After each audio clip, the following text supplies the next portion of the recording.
Math की तैयारी कैसे करें और मैथ की तैयारी करते वक्त हमें कौन कौन सी बातों का ध्यान रखना चाहिए और हमें मैथ के लिए कौन सी बुक पढ़नी चाहिए। तो सबसे पहले मैं आपको बता दूं, मैथ में हमारे 20 क्वेश्चन पूछे जाएंगे 40 मार्क के। अब मैथ की बेस्ट बुक की बात करें तो RS अग्रवाल और HD यादव की बुक रहने वाली हैं।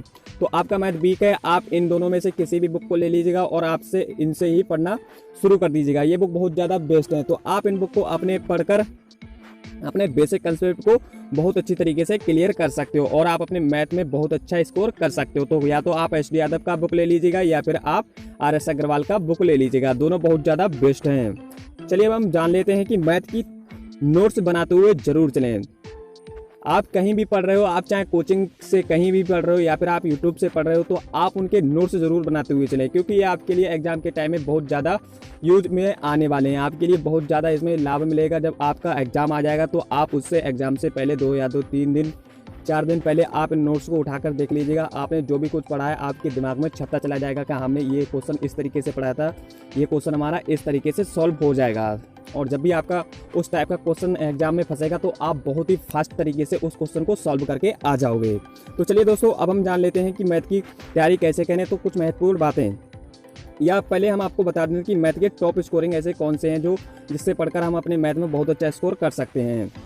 तो सबसे पहले हम मैथ की टॉप स्कोरिंग टॉपिक की बात करें तो परसेंटेज को आप अच्छी तरीके से पढ़ लीजिएगा, प्रॉफिट एंड लॉस को अच्छी तरीके से पढ़ लीजिएगा, SI एंड CI यानी कि simple interest and compound interest को भी अच्छे तरीके से पढ़ लीजिएगा, डिस्काउंट को अच्छे तरीके से पढ़ लीजिएगा, रेशो एंड प्रोपोर्शन को अच्छे तरीके से पढ़ लीजिएगा, टाइम एंड वर्क को अच्छे तरीके से पढ़ लीजिएगा, नंबर सिस्टम को भी अच्छे तरीके से पढ़ लीजिएगा और सिंप्लीफिकेशन है इसको भी आप अच्छी तरीके से पढ़ लीजिएगा। और हमारा यहाँ पर मेंसुरेशन आ जाता है तो इसको भी आप बहुत ही अच्छी तरीके से पढ़ लीजिएगा। अगर आप इन टॉपिकों को अच्छे तरीके से पढ़ लेते हो तो आप अपने मैथ में बहुत अच्छा स्कोर करके आओगे, क्योंकि इसी टॉपिक से ही हमारे सारे क्वेश्चन पूछ लिए जाते हैं। तो आप इन टॉपिकों पर ज़्यादा फोकस करिएगा। तो चलिए दोस्तों, अब हम जान लेते हैं मैथ की तैयारी करते वक्त हमें कौन कौन सी बातें का ध्यान रखना चाहिए।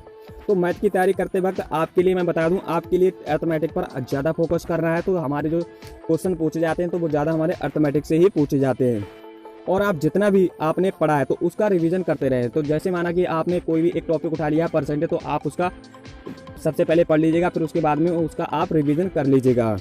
डेली मैथ की प्रैक्टिस सेट लगाएं। आप कोई मैथ का प्रैक्टिस सेट लीजिएगा, उस पर आप प्रैक्टिस करिएगा, जिससे आपकी जो मैथ की कैलकुलेशन फास्ट हो जाएगी और आप अपने मैथ में क्वेश्चनों को सॉल्व करने की जो आपकी क्षमता है वो बहुत तेज हो जाएगी। और यहाँ पर हम आपको बता दें कि हमारे मैथ में 20 क्वेश्चन पूछे जाएंगे। तो आपके 20 क्वेश्चन पूछे जाएंगे और आपने मैथ में अच्छी तरीके से पढ़ा है और आपने तैयारी अच्छी तरीके से की है, तो आप इसमें से कम 15 क्वेश्चन आराम से करके आ जाओगे। तो ये तो हमने आपको बता दिया कि मैथ की तैयारी कैसे करेंगे और आपके लिए किस तरीके से पढ़नी चाहिए। तो ये आप कापी में जरूर नोट कर लीजिएगा।